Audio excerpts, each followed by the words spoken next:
નમસ્કાર મિત્રો, કેમ છો? મારું નામ છે સમીર જાની. 33 વ્લોગમાં તમારું સ્વાગત છે. આજે આપણે બતાવીશું સિંહોર, જે સિંહોરી માતા જે કુળદેવી છે તેનો આપણે ઇતિહાસ બતાવીશું. તો આપણી સાથે છે અત્યારે સિંહોરી માતાજીના મહંતજી જીતેશગીરી બાપુ. જીતેશગીરી બાપુ નમસ્કાર. જય માતાજી. જય માતાજી. તો થોડોક અમને આપણે સિંહોરી માતાનો થોડોક ઇતિહાસ સમજાવો. જય માતાજી. હું છું જીતેશગીરી બાપુ, સિંહોરી માતાના મંદિરના પૂજારી. સૌ મિત્રોને જણાવવાનું કે આજે તમે સિંહોર તરીકે જે સિંહોર ગામ સાંભળ્યું છે, સિંહોર જોયું છે, તો એનો ઇતિહાસ શું છે માતાજીનો, એ આજે હું તમને બધાને મિત્રોને કહીશ. તો આથી વર્ષો પહેલાં સિદ્ધપુર તરીકે ગામ ઓળખાતું. તો આ સિદ્ધપુર તરીકે ગામ કઈ રીતનું ઓળખાણું અને કઈ રીતનું પડેલું નામ, એ પણ આ ઇતિહાસમાં હું તમને બધાને જણાવીશ. અહીંયા વર્ષો પહેલાં સિદ્ધરાજજી કરીને એક રાજા હતા. તો એ અહીંયા વટે માર્ગે નીકળેલા. વટે માર્ગે નીકળેલા એટલે પછી એમના સૈનિકો સાથે બધા હતા માણસો. અને સિદ્ધપુરની અંદર જે અત્યારે બ્રહ્મકુંડ તરીકે ઓળખાય છે, બ્રહ્મકુંડ, તો એ બ્રહ્મકુંડ જે અત્યારે ઇતિહાસમાં બોલાય છે, એ ત્યારે એક ખાલી નાનું એવું ખાબોચિયું હતું, કે એક નાનું એવું તળાવ જેવું હતું. બરાબર. તો એ સમયમાં વટે માર્ગે નીકળેલા અને ચૈત્ર વૈશાખનો તડકો હતો. અને પછી બધા લોકો ત્યાં એક વડલો હતો અને ત્યાં નીચે બધા બેઠા. બરાબર. નીચે બધા બેઠા એટલે પછી જે આ પાણીનું જે હું તમને કહું છું ને કે નાનું એક તળાવ જેવું હતું, એ બધા ડુંગરમાંથી જે ચોમાસાનું પાણી જે આપણે હરવણી ફૂટે એમ બોલવી, તો એ પાણી બધું એકત્રિત થયેલું અને એકદમ ચોખ્ખું તેલ જેવું પાણી. બરાબર. તો જે સિદ્ધરાજજી કરીને જે રાજા હતા, એ લોકો વટે માર્ગે આવ્યા અને અહીંથી એમને આરામ, એક છાંયો જોયો એટલે બધા આરામ કરવા બેઠા. પછી એક માણસો જે એમના હતા, એ લોકો ત્યાં બધું જે નાનું એવું જે કુંડ હતો ત્યાં બધા હાથ પગ મોઢું ધોયા. તો પછી સિદ્ધરાજજીને પણ એમ થયું કે હું પણ તડકો છે તો થોડુંક હાથ પગ મોઢું હું ધોઈ લઉં. તો સિદ્ધરાજજીને એ સમયમાં ઇતિહાસમાં બોલાય છે કે કાળો કોઢ હતો. બરાબર. તો કાળો કોઢ હતો ને એટલે સિદ્ધરાજજીએ જેવું જ તે પાણીમાંથી ખોબે કરીને પાણી અડાડ્યું એટલે એને ત્યાં જ્યાં પાણીનો અડ્યું એટલે ત્યાં જ્યાં ડાઘા હતા એ ડાઘા વહી ગયા ને કોઢના. પછી જે એમને યારે માણસો હતા ને એને કીધું કે બાપુ તમારે જે મોઢે કાળા ડાઘા હતા એ આ પાણી અડવાથી વહ્યા ગયા કે. એટલે સિદ્ધરાજજી સાચું નહોતા માનતા કે એ બની જ ન શકે એમ.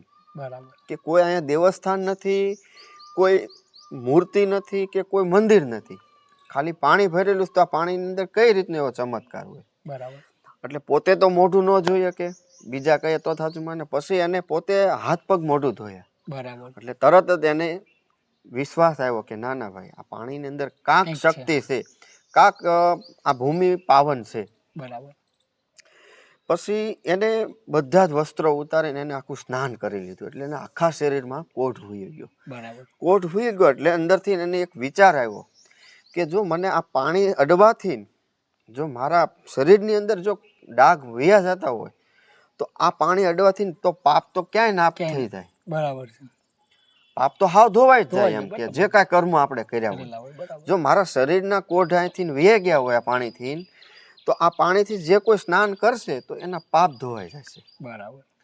પછી એને વિચાર આવ્યો એટલે એને એક જ રાતની અંદર આખો કુંડ ગળાવ્યો ત્યાં. બરાબર. પછી કુંડ ગળાવ્યા પછી એને 108 દેવી દેવતાની મૂર્તિની પ્રતિષ્ઠા કરી. સમજી ગયો. એ હાલમાં પણ અત્યારે બ્રહ્મકુંડ છે, તમે જોઈ શકો છો. યુટ્યુબ ઉપર કે ગૂગલ ઉપર ટચ કરો તો બ્રહ્મકુંડ તમને દેખાડશે. એ કુંડની અંદર સિદ્ધરાજજીએ 108 દેવી દેવતાની મૂર્તિની પ્રતિષ્ઠા કરી. પછી એક સાઈડ સમુદ્રી માતાની પ્રતિષ્ઠા કરી અને એક્ઝેક્ટ કુંડની સામે કામનાથ મહાદેવની પ્રતિષ્ઠા કરી. પછી એક્ઝેક્ટ સામો જે છે ત્યાં ચેતન હનુમાનજીની પ્રતિષ્ઠા કરેલી છે. પછી વડલો તો હતો જ તે નિશાનીમાં, અને બરાબર, વડલો હાલમાં પણ ત્યાં છે, સમજી ગયો. જે 850 વર્ષ પહેલાનો ઇતિહાસ.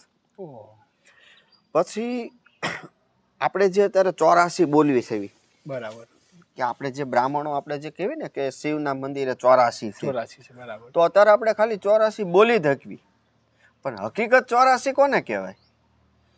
કે એ 84 ની અંદર 84 જ્ઞાતિના બ્રાહ્મણો બરાબર, એ બ્રહ્મ ભોજન કરે. પછી જે કોઈ પણ 84 કરી હોય તો એને યથાશક્તિ પ્રમાણે બધા બ્રાહ્મણોને યોગદાન દેવું પડે, બરાબર, તો સમજી એ 84 શિવને ચડે, અર્પણ થાય અર્પણ આપણે થાય, અને બરાબર. ચડે. પછી સિદ્ધરાજજીએ 84 કરી. હમ, પછી 84માં બધા જ 84 જ્ઞાતિના બ્રાહ્મણો તેડાવ્યા, બ્રહ્મભોજન કરાવ્યું, અને પછી યથાશક્તિ પ્રમાણે બધાને યોગદાન આપ્યું. બરાબર. જણાવો કે આપણે શિહોરી માતાજીનો ઇતિહાસ કેવી રીતનો છે? એ પણ તમને કહું, સિંહોરી માતાનો ઇતિહાસ. કે સિંહોરી માતા નામ ક્યાંથી પડ્યું, હમ, અને આ જાની કુટુંબ મૂળ વતની ક્યાંના, બરાબર, અને કઈ રીતની આ બધી ઘટના બનેલી, એ હું તમને અત્યારે જણાવું.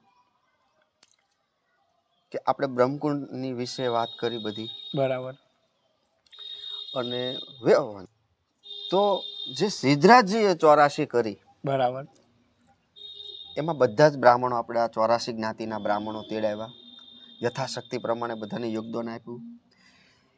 એમાં મૂળ રાજસ્થાન પોકરણગઢ, બરાબર, ત્યાંના પણ હરિનામ બાપા જાની તરીકે એને પણ આમંત્રણ હતું, એટલે એ પણ આવ્યા હતા. એટલે હરિનામ બાપા જે હતા એને યોગદાનમાં 42 ગામ આપેલા. ઓહ, બરાબર, હરિનામ બાપા જાની તરીકે એમને આ 42 ગામ આપ્યા. એટલે સિદ્ધરાજજીએ કીધું કે તમે અહીંયા વસવાટ કરો.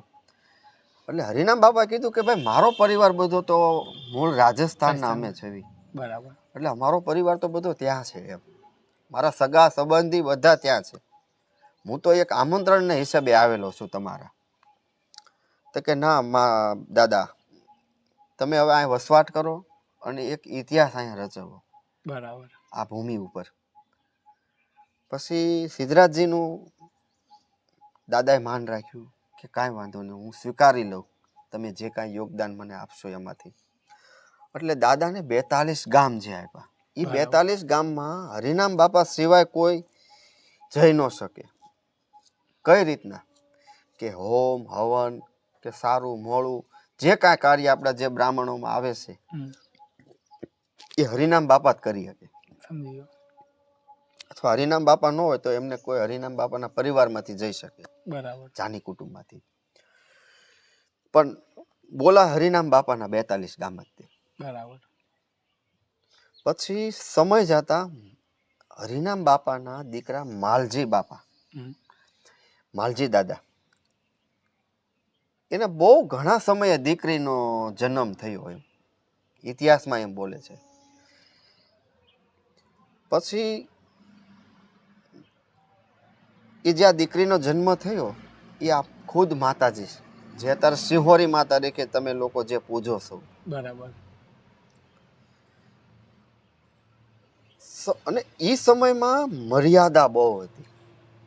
દીકરી 5 વર્ષની હોય કે 15 વર્ષની હોય કે વોવારું હોય કે કોઈ પણની માં હોય, જો દીકરી હોય તો એને છેડો માથે રાખીને નીકળવાનું, વોવારું હોય તો એને રિસલની બહાર નીકળે એટલે એને લાશ કાઢીને રહેવાનું, અથવા ઘરે હોય તો વડીલની સામે એને આવવાનું નહીં, સામું બેસવાનો કોઈ પ્રશ્ન જ નથી.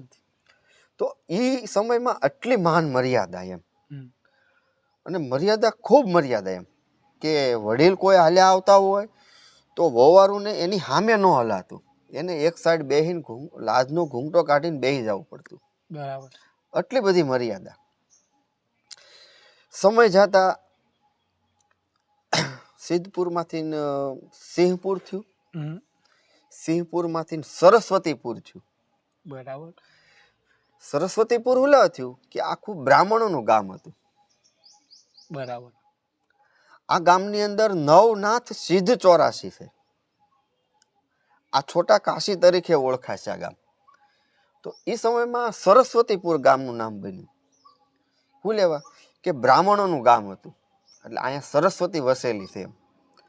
કેમ કે આપણે કહેવાય ને કે ભાઈ બ્રાહ્મણોના શબ્દ જે નીકળે એ સરસ્વતીનો તે ઉપાસક કહેવાય એનો. બરાબર. એના મોઢે નીકળે એ સરસ્વતી જ કહેવાય એમ. બરાબર. તો એ સમયમાં સરસ્વતીપુર તરીકે ગામ ઓળખાતું. પછી સમય જતા માતાજી તમને કહું 14 વર્ષની ઉંમર થઈ માની ત્યારે યમુના નામ હતું માતાજીનું, જે અત્યારે આપણે સિંહોરી મા તરીકે પૂંજવી છે, સિંહોરી મા તરીકે દેશ વિદેશમાં કે જે કાંઈ જાણવી છે સિંહોરી મા તરીકે, એમનું નામ યમુના સાચું હતું. દીકરી સ્વરૂપે હતું ત્યારે યમુના હતું. અને માતાજીની ઉંમર 15 વર્ષની 14 વર્ષની થઈ ને ત્યાં ગામમાં એક વ્યક્તિએ બ્રાહ્મણે વાત કરી કે હરિનામ બાપા, તમારા દીકરી માટે સારું ઘર, સારા માણસો અને વેદ, જે આપણા બ્રાહ્મણોમાં વેદ ભણે એટલે ડિગ્રી કહેવાય ને, અત્યારે આપણે ડિગ્રી કેવી છે, એ સમયમાં વેદ એટલે મોટો મહાન વ્યક્તિ કહેવાતો, કેમ કે એ બધી રીતે હોશિયાર હોય. તો હરિનામ બાપાએ કીધું કે બધી રીતે જો આપણે હોય તો આપણે એક જ દીકરી છે, બરાબર, અને જો દીકરી મારી સામે જ હોય તો મારે ક્યાંય આગું જવું નથી. એટલે પછી સામેનું પક્ષ જે હતું એ ભટ્ટ કુટુંબ હતું, અને એક પક્ષમાં જાનીનો ડેલો કહેવાતો, એક પક્ષમાં ભટ્ટનું ફળિયું કહેવાતું. પછી બ્રાહ્મણો બધા હતા, એના બધા એરિયાવાદ હતા, પણ આ બે કુટુંબ મોટા હતા. બરાબર. ભટ્ટનું ફળી કહેવાય અને જાનીનો ડેલો કહેવાય. એમાં ડેલાવાળા મોટા કહેવાતા આખા સરસ્વતીપુરમાં. પછી સમય જતા એકબીજાને નજીક થયા, બધા એકબીજા મહેમાન ગતિ કરી. સમય જતા માતાજીનું સગપણ થયું, ગોળ ધાણા ખાધા બધાએ સામાસામી. અને 4-6 મહિના પછી માતાજીના 15 વર્ષની ઉંમર થઈ એટલે માતાજીના લગ્ન થયા, વિવાહ થયા. પછી મેં કીધું ને કે એક મર્યાદા બહુ હતી ત્યારે એ સમયમાં, અને ત્યારે એ સમયમાં બધા રિયલ યોગદાન હતા. બરાબર. કે મારે ભૂમિનું દાન કરવું હોય ને તો મારે જમીન જ દેવી પડે તમને, ગાયનું દાન કરવું હોય તો મારે તમને ગાય જ દેવી પડે. તો એ સમયમાં બધા રિયલ યોગદાનો હતા. તો એ સમયમાં માતાજીના 15 વર્ષે ઉંમરમાં માતાજીના લગ્ન થઈ ગયા. સારું જીવન ચાલતું હતું માતાજીનું 4-6 મહિના. કેમ કે આપણે બ્રાહ્મણોને કહેવાનું જ ન હોય, એને ઓટોમેટિક સંસ્કાર એનામાં લોહીમાં હોય. બરાબર. આપણા બ્રાહ્મણોને. પછી સમય જતા માતાજી વહેલા 4 વાગે પરોઢે વહેલા જાગતા, મહાદેવની ઉપાસક હતા, કે સવારમાં વહેલા 5 વાગ્યામાં પ્રભાતના પોરમાં જે મહાદેવની સેવા પૂજા ભક્તિ બહુ કરતા એમ માતાજી. અને ભક્તિ તો એને જન્મથી ને જ હતી એટલી, મહાદેવને બહુ માનતા એમ. પછી સમય જતા એ સમયમાં આપણે છાશ ઓલવતા, દીકરીઓ, વોવારું અને માં. તો એ અહીંયા સિંહોરની અંદર હાથશેરીનો ચોરો કહેવાતો, એ આપણા બ્રાહ્મણોનો ચોરો હતો. બરાબર. અને એ સમયે આપણા બ્રાહ્મણોની 100 વર્ષ તો ઓલા કેમ રમતા રમતા જીવતા. બરાબર. 50 વર્ષે તો માણસોના મેરેજ થતા એ સમયમાં, અને 100 વર્ષ 150 વર્ષની તો આયુષ્ય હતી બધા માણસોની. કેમ કે ચોખ્ખા ઘી દૂધ જ ખાવાનું, બીજું કાંઈ હતું નહીં એ સમયમાં. અને લાઇટ નહોતી, સૂર્ય ચંદ્રના અંજવાળે રહેવાનું. બરાબર. અને દીવે સાંજે દી આથમે ત્યારે 15 દિવસ અંજવાળું હોય, 15 દિવસ અંધારિયું હોય.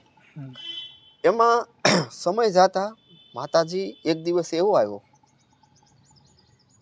કે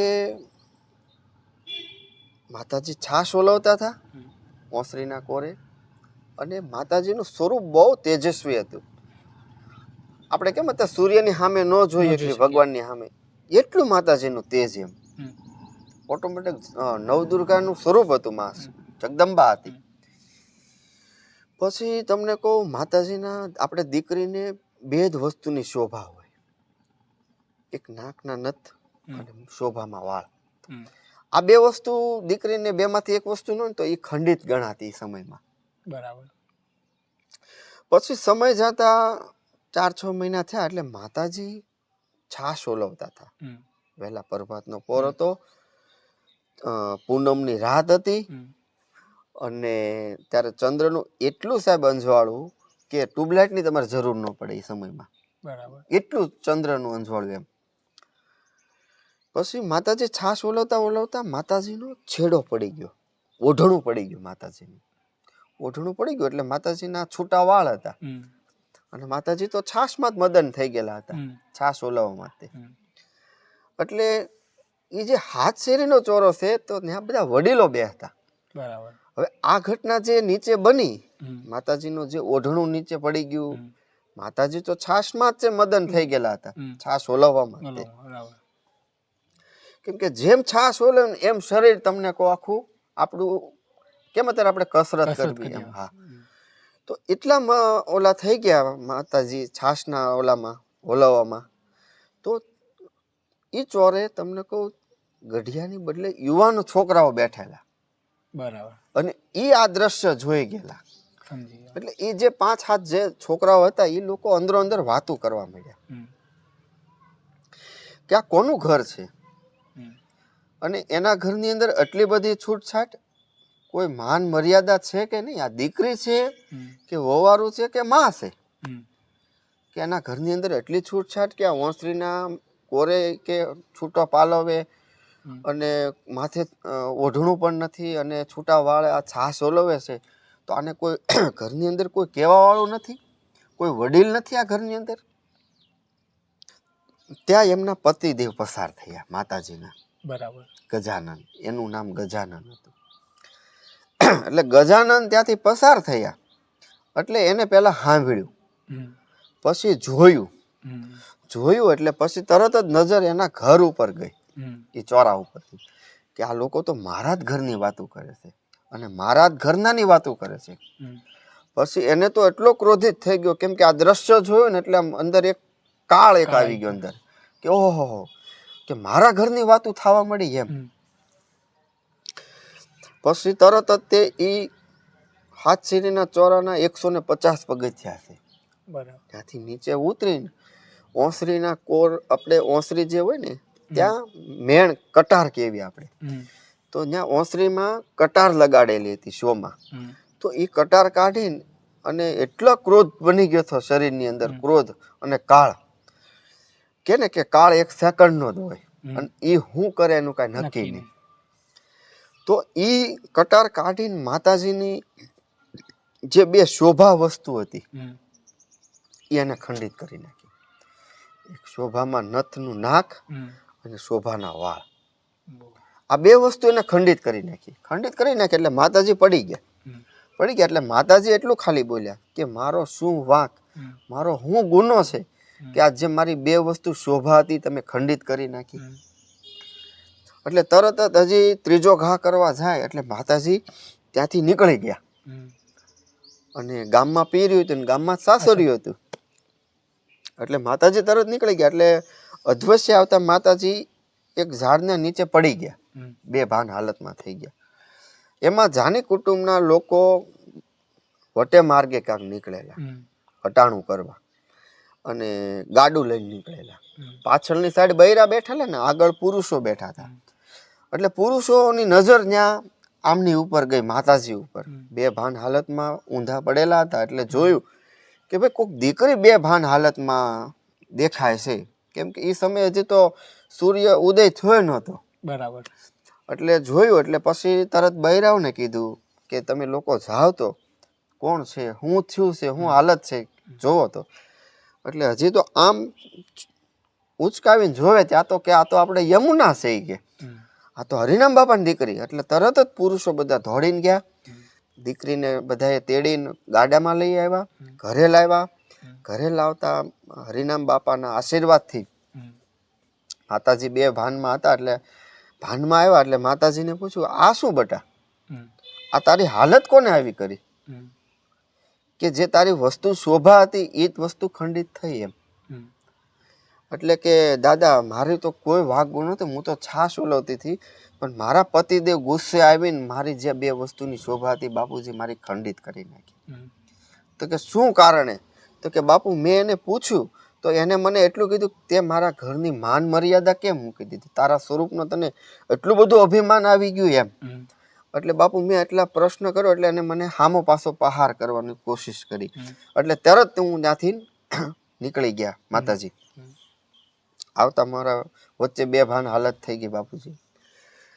કાંઈ વાંધો નહીં બેટા. એટલે પછી તરત જ જાની પરિવાર બધો ભેગો થયો હમ. અને પછી તમને કહું બધો ભટ્ટ કુટુંબ પણ હામું એટલું ભેગું થઈ ગયેલું. હમ. રાણા ભટ્ટ તરીકે ઓળખાતા એ લોકો અને આ જાની કુટુંબ ઓળખાતું. પછી જાની કુટુંબના બધા જ પરિવારના બધા લોકો ભેગા થઈને ગયા જાણવા કે ભાઈ અમારી દીકરી એવો તો શું ગુનો કર્યો હતો કે એને આ સજા ભોગવવી પડી એમ.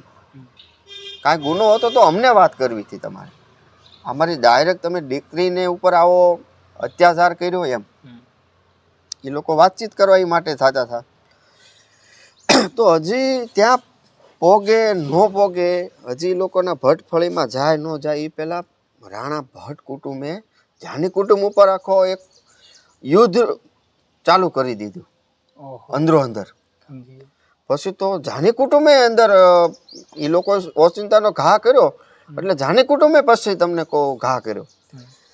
તો એ સમય ઇતિહાસ બોલે છે કે એ સમયમાં યુદ્ધ 7 દિવસ ચાલ્યું અને એ યુદ્ધની અંદર બ્રાહ્મણોની 1.25 મણ જનોય ઉતરી ગઈ અને 7 શેરીમાંથી લોહીનો પ્રહાર ચાલુ થઈ ગયો અને એ લોહીના પ્રહારમાં 1.25 શેરનો પથ્થર લોહીમાં તરી ગયો આખો. એટલું ભયંકર યુદ્ધ થયું ને 1.25 મણ જનોય ઉતરી ગઈ. પછી બે પક્ષને એક એક રજવાડું મળેલું, રાણા ભટ્ટ અને ગારિયાધારનું, જાની કુટુંબને વલભીપુરનું. તો ગારિયાધારનું રજવાડું થોડુંક મોડું પડ્યું અને વલભીપુરનું રજવાડું થોડુંક નજીક હતું એટલે એ પહોંચી ગયું. એટલે બેયને એક એક રજવાડાએ સપોર્ટ કરેલો એ સમયમાં ઇતિહાસ એવો બોલે છે. પછી ભયંકર યુદ્ધ થયું એટલે માતાજી તો બેભાન હાલતમાં જ હતા, એને કોઈ વસ્તુની ખબર નહોતી આ બરાબર કે આ ઘટના ગામની અંદર છે એમ. તો માતાજી ભાનમાં આવતા કોકે વાત કરી કે ભાઈ તમારી પાછળ તો આવો એક ઇતિહાસ રચી ગયો કે આ 7 દિવસની અંદર 1.25 મણ જનોય ઉતરી ગયા. એટલે માતાજી તરત જ તે ઓલા થઈ ગયા કે ઓહો હો, મારી એક ભૂલના કારણે એટલું બધું થઈ ગયું, મારી પાછળ એટલા બધા બ્રાહ્મણોનો અત્યાચાર થયો એમ અંદરો અંદર એમ એક ભૂલના કારણે એમ. એટલે એ સમયે આજે સિંહોરીમાં બિરાજમાન છે અત્યારે મંદિર જે હાલમાં છે એ સિંહોરમાં ઊંચામાં ઊંચું મંદિર એ કહેવાય આપણે. બરાબર. અને ઇતિહાસ એવો પણ બોલે છે કે ત્યાં એક મંદિર પણ હતું, પણ ઇતિહાસમાં આપણે ઇતિહાસ કહી નથી શકતા કોઈને શેનું મંદિર હતું શું હતું. પણ ભગવાન સૂર્યનારાયણને એટલી પ્રાર્થના કરી સવારમાં વહેલા કે હે ભગવાન, હે નારાયણ, કે મેં મન વચન સપને અને મેં કોઈ દિવસ મારું કોઈ જાતનું અભિમાન ન કર્યું હોય અને મેં બધી જ મર્યાદાથી રહ્યું હોય અને હું પવિત્ર હો તો મને આ પથ્થરની અંદર સમાવેશ આપી દે. એટલે પથ્થર જે ઊભો હતો એ ફાટ્યો, એમાં માતાજી આખા સમાઈ ગયા અને એ પથ્થર પાછો જે હતો એવો ને એવો થઈ ગયો, જે હાલમાં આપણે માતાજી તરીકે પૂજવી છે, સતી દેવી તરીકે પૂજાય છે. પછી પથ્થરમાં માતાજી સમાઈ ગયા એટલે પછી ઇતિહાસમાં બોલે છે કે પથ્થરમાંથી અવાજ થયો. પછી જે કાંઈ બ્રાહ્મણો હતા એ બધા બ્રાહ્મણો ત્યાં ઉપર ગયા અને સાંભળ્યું પથ્થરમાંથી જે અવાજ છો ને કે આજથી હું કોઈની દીકરી નહીં, હું કોઈની વવારું નહીં, હું કોઈની માં નહીં, હું કોઈની બેન દીક નહીં, આજથી હું સતી દેવી તરીકે આ ભૂમિ ઉપર પૂજાશ. અને જે કાંઈ બ્રાહ્મણો છો બે પક્ષના, તો હું આજે તમારી સતી દેવી તરીકે પૂજાશ કે હું તમારી આગળ બધા હકદાર માંગીશ કે તમારે પહેલાં ખોળે દીકરો થશે તો ન્યા છેડાછેડી તમારે ન્યા છોડવા આવવાની, દૂધની મંદિર ફરતી ધારાવડી મને દેવાની અને હું જોડ શ્રીફળની તમારી આગળ હકદાર. એક મારું તમે જે ગુનો કર્યો છે એ, અને એક તમારું હરખનું. એટલે આપણા મંદિરે જોડ શ્રીફળની માનતા બધા પરિવાર કરે. જાની પરિવાર, મહેતા પરિવાર ને ભટ્ટ પરિવાર. બરાબર. આ ત્રણેય પરિવાર જોડ શ્રીફળ જ માતાજીને વધેરે છે હજી હાલમાં પણ. બરાબર. પછી સમય જતા બધા બ્રાહ્મણો આ ગામની અંદરથી નીકળી ગયા. એક પણ બ્રાહ્મણોનું ઘર ન રહ્યું. પછી અત્યારે છે ઘણા, પણ એ સમયમાં ત્યારે બધા નીકળી ગયા. બરાબર. પછી જ્યાં જ્યાં વસવાટ કર્યો પછી એ ત્યાં વટલાઈ ગયા. અત્યારે જે 18 વર્ષની કુળદેવી તરીકે પૂંજાય છે ને, પણ મૂળ બધા બ્રાહ્મણો. સમજી ગયો. ઇતિહાસ એમ બોલે છે કે મૂળ બધા બ્રાહ્મણો, લોય બ્રાહ્મણો, પણ જ્યાં વસવાટ કર્યો, જ્યાં વિવાહ થયા એમાં એ ભળી ગયા. બરાબર છે. પણ લોય બ્રાહ્મણ નું હતું એટલે કુળદેવી તો ન બદલાય. ન બદલાય. સમજી ગયો. ગોત્ર જ્ઞાતિ બધું ફરે, ફરે. પણ કુળદેવી ન ફરે. બરાબર. આ તમારે સરનેમ તમારે બદલાવી તો એ બદલી શકે, પણ તમારા કુળદેવી ન બદલે. કુળદેવી ન બદલાય. સમજી ગયો. એટલે મૂળ ઇતિહાસ એમ કહે છે કે મૂળ બધા બ્રાહ્મણો, પણ અત્યારે 18 વર્ષની કુળદેવી તરીકે શિવપરીમાં પૂજાય છે. આ માતાજીનો ઇતિહાસ. અને અત્યારે દૂર દૂરથી બધા આવે છે. માતાજી સૌના કામ કરે છે. અને ઓલા કેમ દુઃખ લઈને આવો ને સુખ લઈને જાઓ છો અહીંથી. ખાલી માતાજીનું તમે ઘર બેઠા ખાલી માની જોત કરો ને તો પણ તમને એના દર્શન થાય. અને ખૂબ દયાળુ છે. ખૂબ તમને કહું એનો શ્રદ્ધા અને વિશ્વાસ રાખો ને તો માં ધાર્યા કામ તમારા પૂરા કરે છે. મંગળા ભવાની તરીકે માં પૂંજાય છે, પણ હાલમાં અત્યારે શિહોરી માં તરીકે પૂંજાય છે. જે સરસ્વતીપુર ગામ હતું એમાંથી પછી સિંહપુર નગરી બન્યું. સિંહપુર નગરીમાંથી પછી જે માતાજી સમાઈ ગયા એ પછી તરત જ સિંહપુરમાંથી સિંહપુર ગામ થયું. સિંહપુરમાંથી સિંહોર ગામ થયું, અને સિંહોરમાંથી સિંહોરીમાનું નામ થયું. બરાબર. પણ સાચું તો મંગળા ભવાની તરીકે જ પૂજાય છે. બરાબર. આ તો ગામના નામ ઉપરથી માતાજીનું નામ આપેલું છે. આ ગામ દેવી છે અત્યારે. બરાબર. આ માતાજીનો ઇતિહાસ છે. અને માં ભગવતી બધાની મનોકામના પૂરી કરે. અને માં ભગવતી બધાનું હરેક ઈચ્છાઓ પૂરી કરે. અને માં ભગવતી સૌને સારી શક્તિ, સારી બુદ્ધિ, સારી વાણી અને માં ખૂબ એને પ્રગતિ કરાવે એવા માતાજીના આશીર્વાદ. જય માતાજી, જય શિહોરી માં. તો જય માતાજી બાપુ. તમે આ શિહોરી માતાજીનો જે ઇતિહાસ કીધો એના બદલ ખૂબ ખૂબ આભાર. અને મિત્રો, હવે તમને આઈડિયા આવશે કે આ શિહોરી માતાજીનું નામ છે એ ગામનું નામ કેવી રીતે પડ્યું. તો મિત્રો, આ ચેનલ તમે જોતા રહેજો. Thank you. આભાર.